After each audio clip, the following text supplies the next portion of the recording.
All right, so let's go ahead and get started. Good morning, everyone. Sorry for the little crazy start here. So my name is Jeremy Duffield, Solutions Architect with Advizex. I'll be demonstrating and going through the Unity XT. And also with me is Mr. Patrick Stasko, who will be demonstrating iDPA with Cloud DR. So we want to thank you guys for joining today. If you guys have questions, please feel free to post them in the chat, and we'll get to them as we go through. So without further ado, we'll go ahead and get rolling. Come over here. Maybe.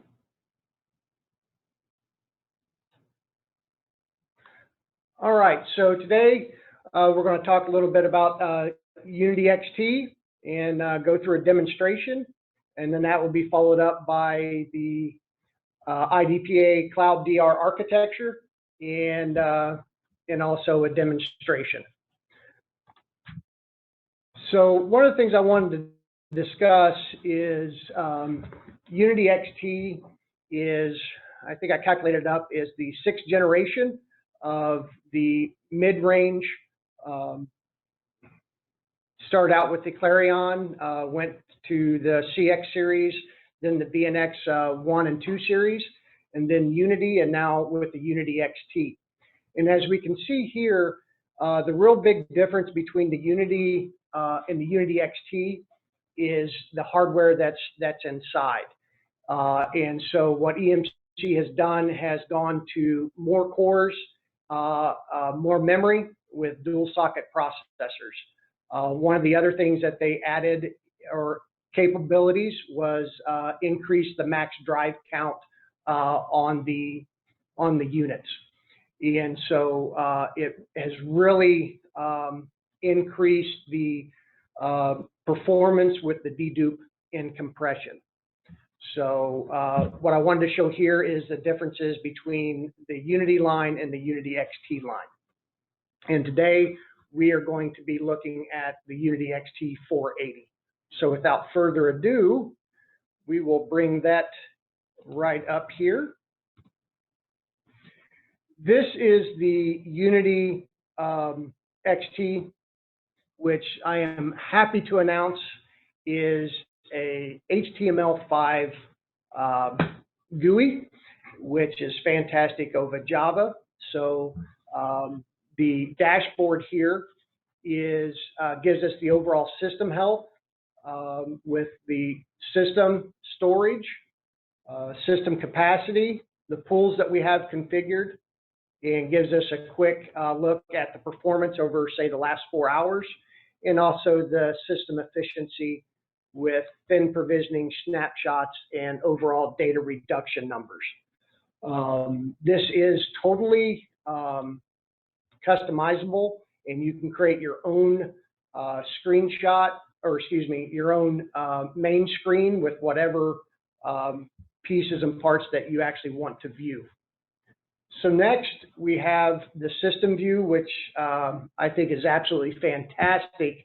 Again, in the summary page, you get your serial number and your power and current power usage, as well as your software version and the time on the system. The other thing that we can look at here is the actual enclosures of the system.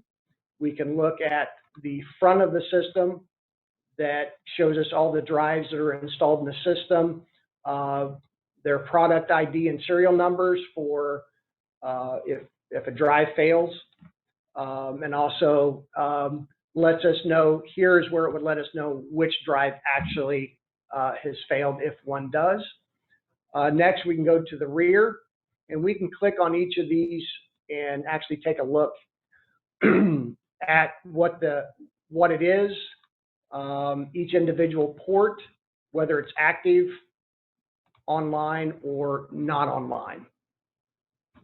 And then we can also take a look at the top view and take a look at each of these components as well. So very interactive, very informative. Next we have here is the performance dashboard. That is, I have to tip my hat here. They have added a lot of feature and functionality to being able to report on the unit. And we can actually go down, we can add charts and really dig into the system as we go. So one of the questions I have for everybody, has everybody on the webinar has ever worked with the Unity or Clarion models? So one of the really cool things about the Unity is it is really a fantastic array because it can do block, file, multi-protocol, SMB, CIFS, NFS, version 3, 4, FTP, all sorts of good stuff. And so it is really a multi-facet, multi-usable array. And it's all in a nice little itty-bitty little box. So the performance area is where we can actually look at real-time data, we can look at historical information, and look at all the different charts and really dig in as for performance and finding any issues. The next area is the service, which is where everything is configured, where you can open up service requests if there's some issues, and also get any technical advisories, and then also where you can update the system for code upgrades. So the next area is the storage, and this is where all the magic really happens.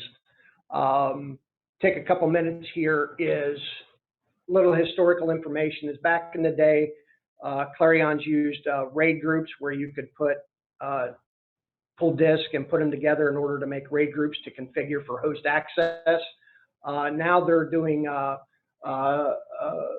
dynamic pools, and dynamic pools is you can actually take all your drives, put it into a pool, and it will reserve capacity from all the drives added in order for hot sparing.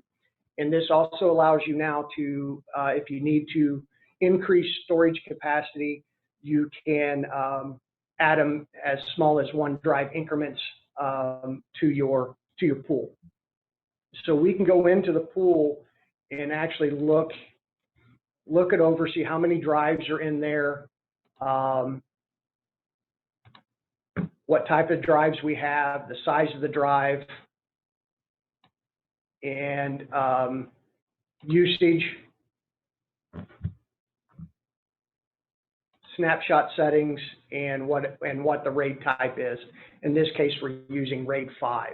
So with the Unity, you can do RAID 5, RAID 10, and RAID 6 configurations.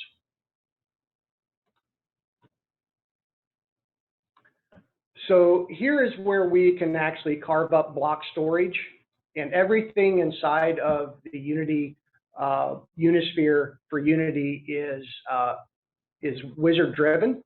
So if we want to create a new LUN, we simply just hit the plus sign in order to start our wizard, and we simply just name it. And since we only have 1 pool, obviously it's going to default to the primary pool. And then we can put our size in here. And here is also where we can choose thin provisioning, which is on by default. And then we can also tell it to do its data reduction by LUN level and advanced dedo. We can set our host limits if we want to minimize host IO for a low use system. And here we can configure access, and right now we have this set up for our ESX environment. So we can select our hosts.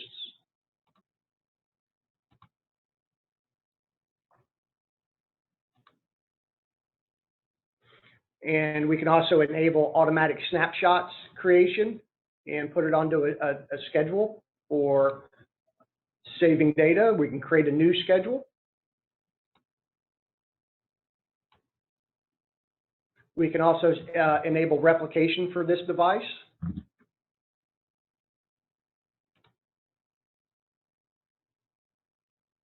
Here's the summary of what we're doing. We're going to build a demo LUN, about 100 gig with thin provisioned and data reduction with advanced dedupe and compression.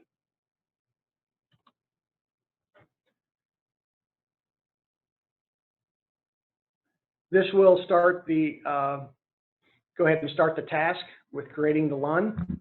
And at the same time, it'll also map it or give access to the host for it to be usable. So I'll take a couple of minutes while this is running here. Thin provision is how do I explain it here? Thin provision LUN is the space that is there. So in this case, 100 gig. It doesn't cost us anything until we actually start using it. So right now, even though I've given up 100 gig, nothing is being counted against me until I actually start using it. Back in the day, we used thick provision LUNs, so as soon as you allocated out a device, you lost that much capacity. So at this point, the LUN has been created and host access has been granted, and we are now done with creating a block level. So the other feature that Unity has is that it can also do file. So in this case, we have our file systems, we have SMB shares, and we can also do NFS shares. And then after that, we also have our NAS servers, which is what presents the file systems and shares off of for guest or host access. So we can go in here and take a look and give us all of our information on this, on the right side here, what kind of file system it is, what protocol it's running, how many shares, snapshots, and in this case, we do have asynchronous replication going on.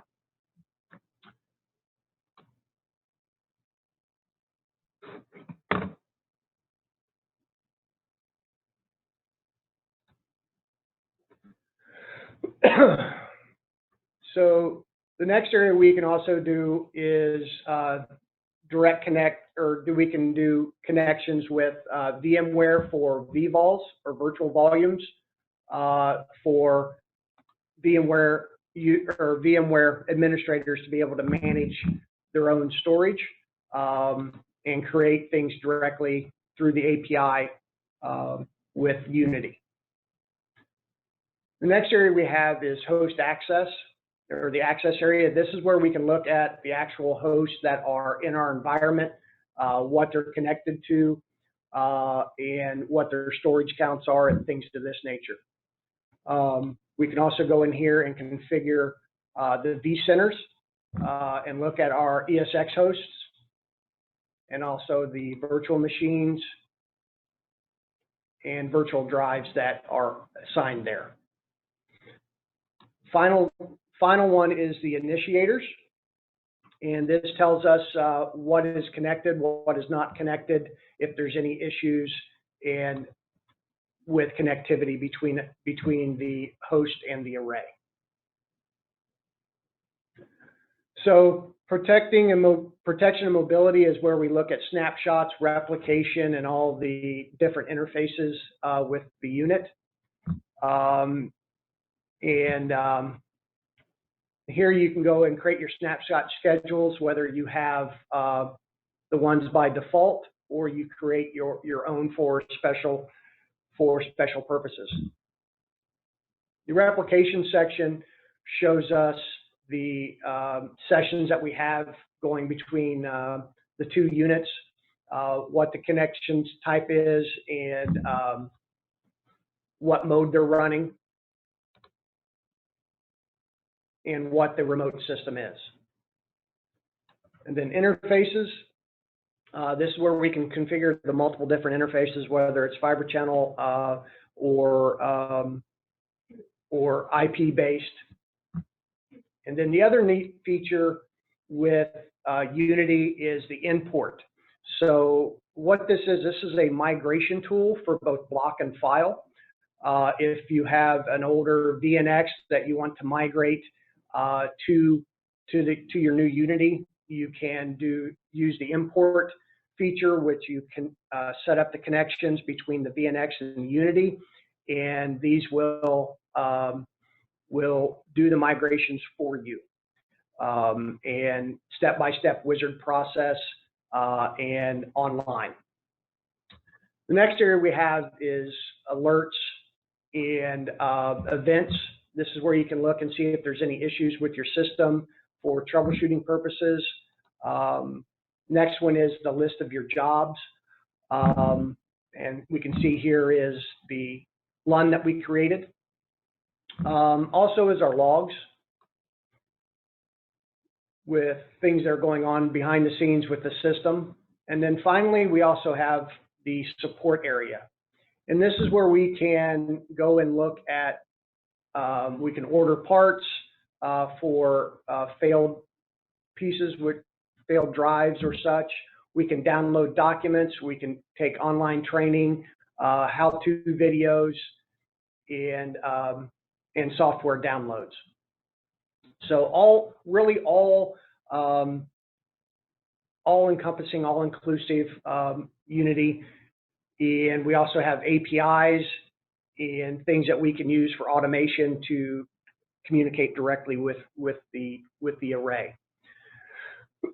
One of the things that come with the Unity is the all-inclusive software package, which includes the inline data reduction, the replication snapshots, optimization, QoS, IP multi-tenancy, where we can assign multiple IP addresses to interfaces, the web-based management. But one of the things is the cloud tiering. And what that is an application that you can get either virtually inside of VMware, or you can also get an appliance. And what it's called is the cloud tiering appliance. Of course, I have to log back in.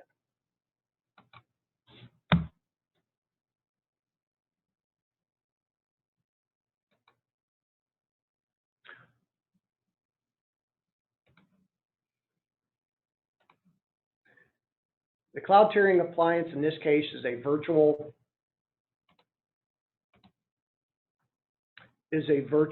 instance on our in our VMware environment. Come on.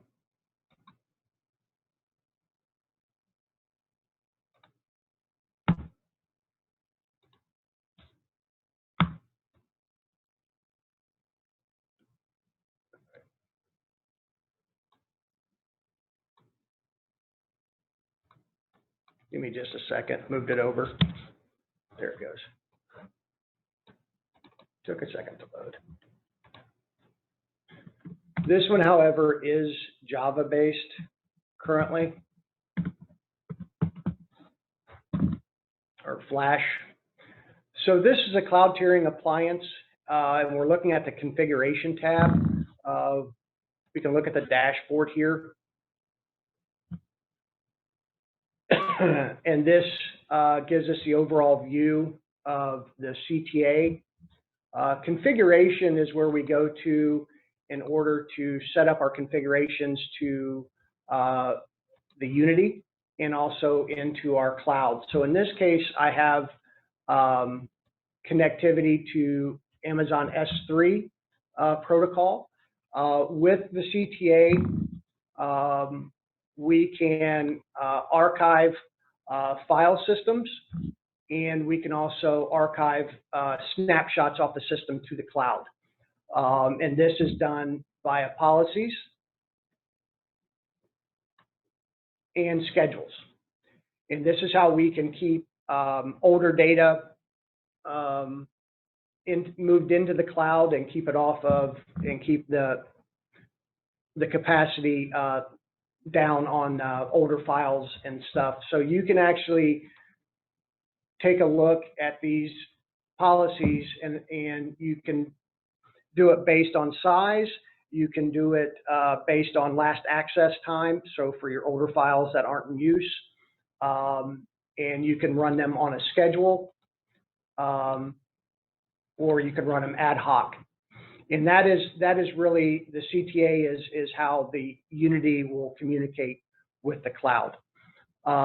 Is there any questions over any of the items that we discussed this morning?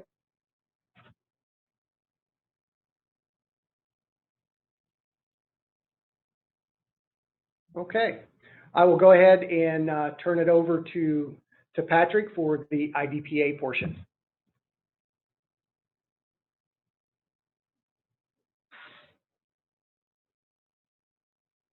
Hello, ladies and gentlemen. Hopefully you guys can see my screen. Jeremy, can I confirmation from you that you can? Yes, sir. All right, awesome. So thanks, Jeremy, for that Unity XT introduction and architecture overview. Like Jeremy said, my name is Patrick Stasko. I'm a solutions architect here at Advizex. And so really I'm going to walk through the iDPA product platform, more specifically around the Cloud DR component. The Cloud DR component allows an individual to basically use backups in a DR type of strategy with a public cloud provider of choice. And currently what's supported is Amazon AWS and Azure in terms of destination rehydration targets. So really quickly, I only have a couple slides I want to reference, but with that there is two different type of architecture deployments within the Cloud DR appliance within iDPA. It's a subset of the appliance. And architecturally, the two modes are simple and advanced. And the advanced allows more parallel stream processing and allows you to leverage the Avamar and data domain software actually in your cloud provider of choice. So it provides a like feel even in the cloud. And generally, this is a conversation around when do I choose one versus the other. And that's generally around how fast do I need to rehydrate and what is the scale of the workloads that I'm going to rehydrate in the cloud if I do need to, declare some sort of event. And like a lot of disaster recovery conversations, we want to be very cognizant of RPOs and RTOs. And ensuring that this is a technology that can meet the business requirements of actually standing up those workloads in the cloud. And so kind of drilling into the simple architectures, we have our traditional Avamar and data domain appliance kind of teamed up together. And there's this cloud disaster recovery add-on, which basically integrates with Avamar and data domain to understand the scheduling and also where the data lives to actually send it across the wire to the CDRS. And that's the Cloud Disaster Recovery Server. This runs as a EC2 instance within the AWS cloud. There is another architecture that, what does this look like for Microsoft? But for the purposes of this, we are focusing on AWS. So with that EC2 instance, that's a VM that runs, online all the time, because as we have to land the data somewhere and basically feed it into an S3 bucket and understand that awareness between what's on-prem and what's in the cloud so that we can actually perform a DR event. And we'll drill into that furthermore. And so ultimately, your VMs that you are protecting land in the S3 bucket, and when you declare an event, they get spun up as an EC2 instance attached to that S3 bucket for the storage component. The advanced architecture, as I said, it's more of about scale. I'm not going to drill into this. We are not showing the advanced architecture here, but just to kind of illustrate that, again, there is more complexity here, but there are certain use cases that you need to understand that would force you into maybe more of an advanced architecture than the simple architecture, but that's really more of a scale and RPO, RTO conversation. So what we're going to be demonstrating is what's actually in our lab environment. So we kind of go through this is we have our kind of production, quote, lab environment here on the left. I wanted to illustrate a two-tier type of architecture with two different subnets. And then essentially I have two web servers connecting to a database server that's front-ended by a load balancer. And all this connectivity is encapsulated by an IPsec VPN through NSX actually to get over to the AWS component. So this is all private traffic in terms of the network connectivity between Site A and AWS. And when we land in AWS, we have a different IP subnet space. Right now, this topology is not stretching layer 2, and so this is a fully routed network. And with that, we have route sharing between the sites, leveraging BGP between AWS and our NSX gateway or edge per se. And I also wanted to illustrate here is, the subnets they look a little different of where I have the lines drawn. And that was just really to illustrate that, hey, we have flexibility of where we can place these workloads and how they can communicate. So without further ado, I'm going to jump into the actual demo over here. Give me a moment. I have to find the right screen. Okay, so I'm hoping I'm going to look for Jeremy for a confirmation. Can you see my other screen? Yes, sir. Okay, awesome. So with that, this is the iDPA appliance. There is some initial setup that we need to go through before we can actually demonstrate this technology. A lot like disaster recovery conversations, a lot of it's about operational planning, pre-configuration, so that when we are ready to declare an event or a disaster to fail over to a secondary site, that it ensure actually does that. And so there's more an emphasis on the planning and the operational side than the actual technology side. But what you're looking at here is the iDPA appliance. And really quickly about the iDPA appliance, it packages Avamar, data domain, DP search, DPA, which is data protection advisor, cloud disaster recovery, all within a single appliance. And it's life-cycled with a single update bundle as well. So that's kind of the value offering with the iDPA appliance, is that it is upgraded by a single bundle and it's life-cycled as a single appliance. Dell EMC has moved to this model for a couple various reasons: interoperability, higher level of service, higher level of uptime as it relates to the integration of multiple products to provide more feature functionality to their customers. So the cloud disaster recovery component, we start with the DR add-on.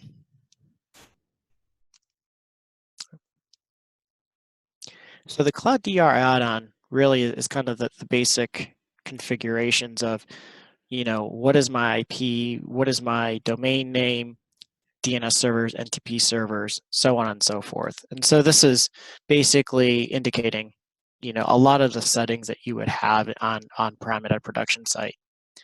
Secondarily, after that, we need to associate, when we're making these links into saying, hey, we're sending our data to the cloud, we have to choose what cloud and also what data center and where to actually store those bits of data. So as it relates to AWS, this is an S3 bucket. And with that, we actually have what the bucket name is actually in AWS. So once we connect it to AWS, we actually have a drop-down menu that helps guide us through security credentials and bucket creation and allowing that to have full credentials to the bucket that it needs to actually store the data in the cloud. And we also have the ability to choose a region. Obviously, for faster speed of time of recovery and latency, we would like to try to choose one, closer to proximity to our users. But there's always a consideration of, if we have a regional outage, maybe we might want to be over a region. But again, that's a business type of decision and conversation. But US East 2 is conveniently located in Columbus, Ohio. And so after we define these, we go through the process of provisioning the Cloud DR server, the CDRS server, which does give us a publicly facing URL link And we can kind of control that in terms of, do we want it to be public or do we want it to be truly private, right? And this all happens through VPN manipulation and other settings. So once that's established, that spins up a workload in AWS to then receive the data at this point. So when we establish that connectivity, it doesn't necessarily say what I'm going to back up. And so this is where integrating it to the vCenter server, and furthermore, the Avamar instance and the data domain instance, these integrations allow us to move VMware-based work bits into AWS for the event of a Cloud DR event, right? So to kind of further more on the setup, we're actually going to quickly take a look at the Avamar page. There's a couple settings that we need to actually set before we're able to provide this feature functionality. Let me get focused here. So within Avamar, we have different backup policies that are tied to our virtual VMware vCenter. And so the policy here, through tagging, I've been able to provide, when I right-click on a VMware workload, I have a specialized tag that says iDPA Backup Cloud DR. And so this correlates with Avamar to say, move this workload from my vCenter and move it to the cloud in preparation for disaster recovery. The benefit here is when we leverage tags or dynamic policies, as it's called in Avamar, this allows your traditional VMware user or VMware admin to go ahead and kind of control what gets included in what backup policy and how. And so with that, we have this backup policy that has Cloud DR enabled. So let's get through here. And based off of that particular tag, it drops into this policy that defines the schedule, the retention, where to land the data, what members or what workloads are included part of this policy, and the Cloud DR component. And as you can see on this policy, we have Cloud DR enabled. Our DR target is that AWS iDPA bits bucket, which we kind of saw in the CDRA. And then what's our retention policy? How many copies do we want to keep, or length of time that we should keep for these workloads? And so after that, after we've defined a policy to say, yes, tier these workloads to the cloud, what happens is when you initiate a backup, and we actually can do that, it will take a snapshot, and then as we see delta changes, it will naturally keep the cloud copies in AWS in sync. And again, let's talk about what workloads are being backed up just for the purpose of this demo. And so when we look at the dynamic rule of what's included, we have those 4 workloads basically included. And again, this is being all done by the tags that we assign in vCenter to say what workloads are A, getting backed up, and B, what workloads are actually going to the AWS cloud for DR purposes. Once we go over to the Cloud DR server, we'll log in here and we'll see all our assets that are protected. So we will go to a quick overview. And the overview page is really good just because, hey, it kind of gives us a quick snapshot of how many assets are protected, what is our current storage, because obviously this is a utility model, and so you pay for what you use and you pay for what you don't use. And also within our RPOs, are we in compliance from what we specify as our RPO?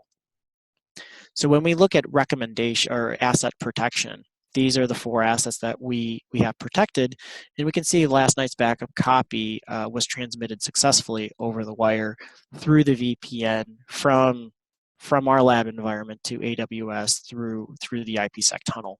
And what we're seeing here is that backup that I just kicked off is as soon as it gets backed up, and we can control this through policy, but what we will start to see is data from that backup that I just initiated to start coming over the wire.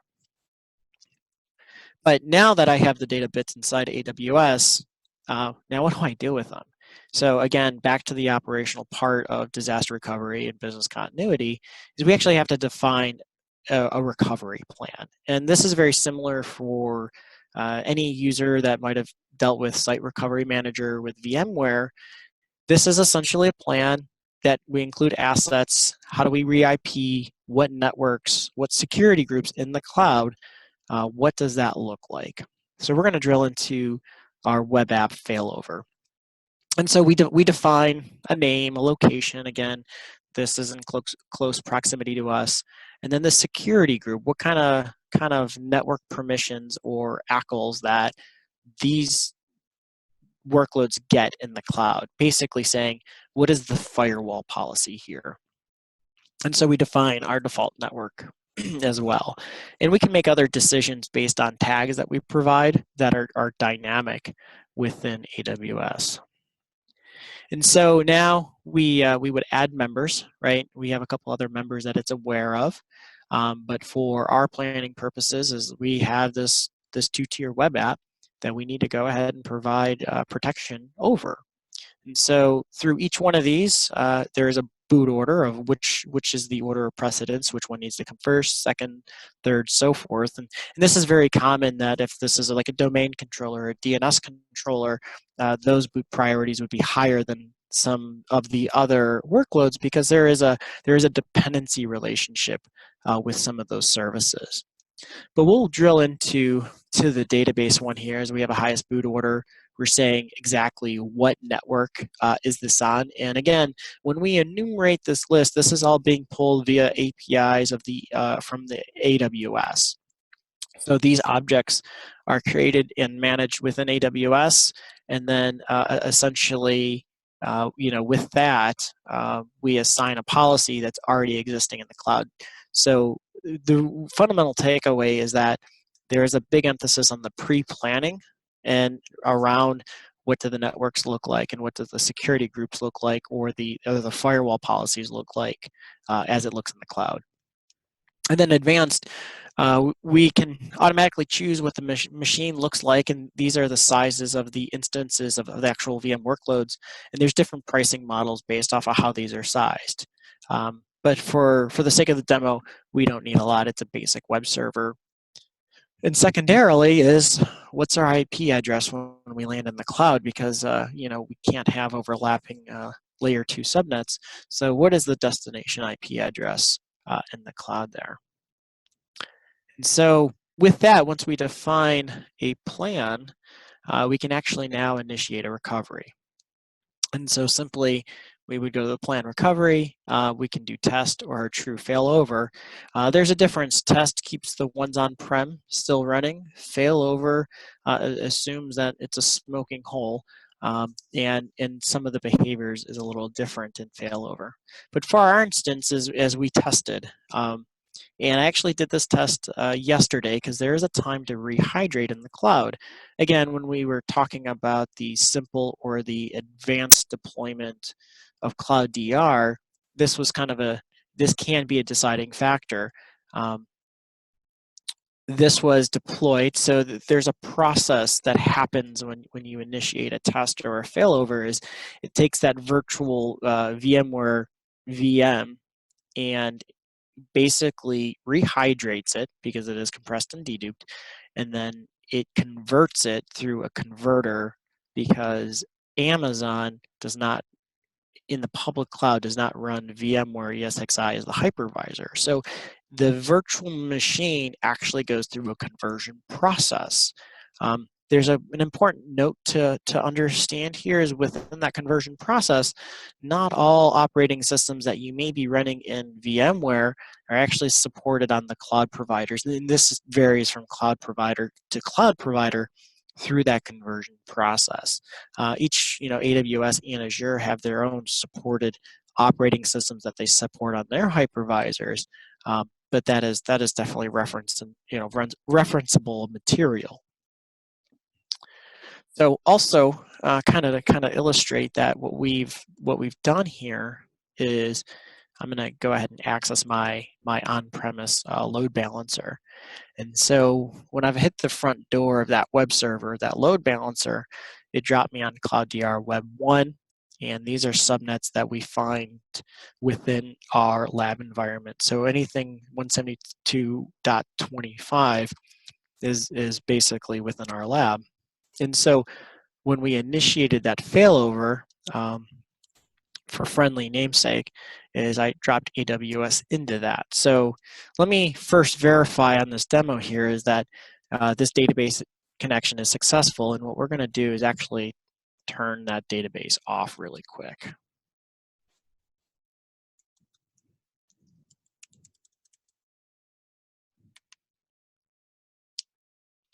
All right, so if we do a refresh on this, all right, so that you see that, hey, this is actually a true database test connection to our web server.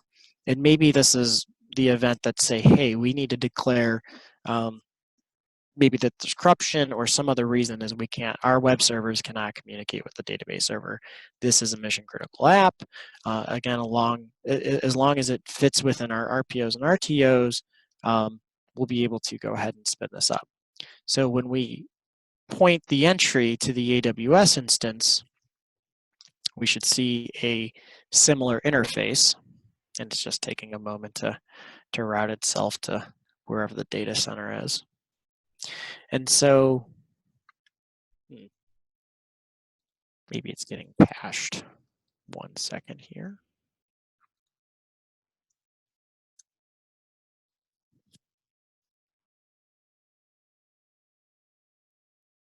Oh.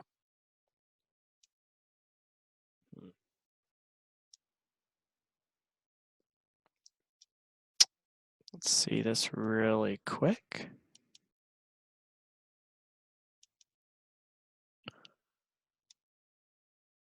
Apparently, I am having a particular technical issue with this.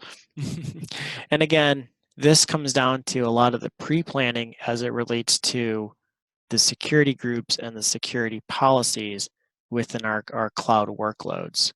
Actually, I may even know what the problem is. We'll see if we could fix this on the fly. We will see if we can do that. So there is a security group here, and we have select inbound, outbound rules, and these are database connections, web connections. These allow for particular routes and which way connectivity can occur for our networks. And so if we look at the network ACL, we have allow all policy. And we look at the PC, let me take a quick gander over here to our cloud instances that were actually spun up. These are the actual VM workload containers here. And we see these actually deployed in Amazon. And actually, I've already identified the issue because this is the second time that it's happened. This policy is actually a kind of an older policy. So if we go ahead and change our security group to this one instead, we'll need to do this for all of them.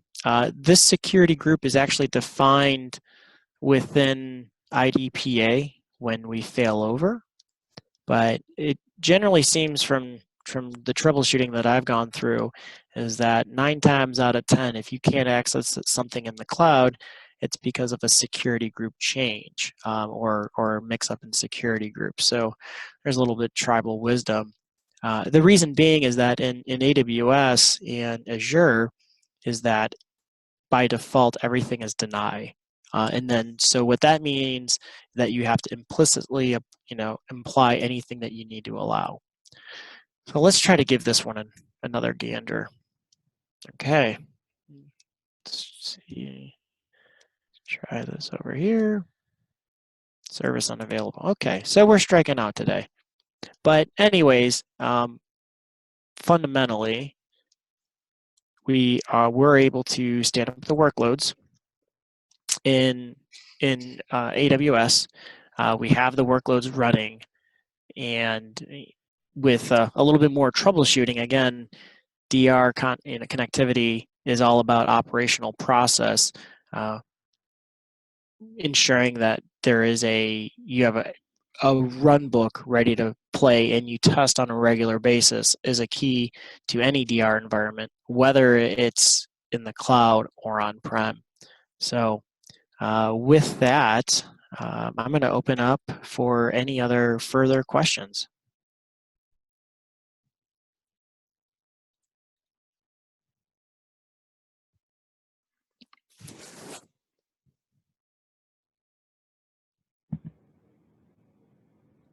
I see anything come in. We're looking at the chat.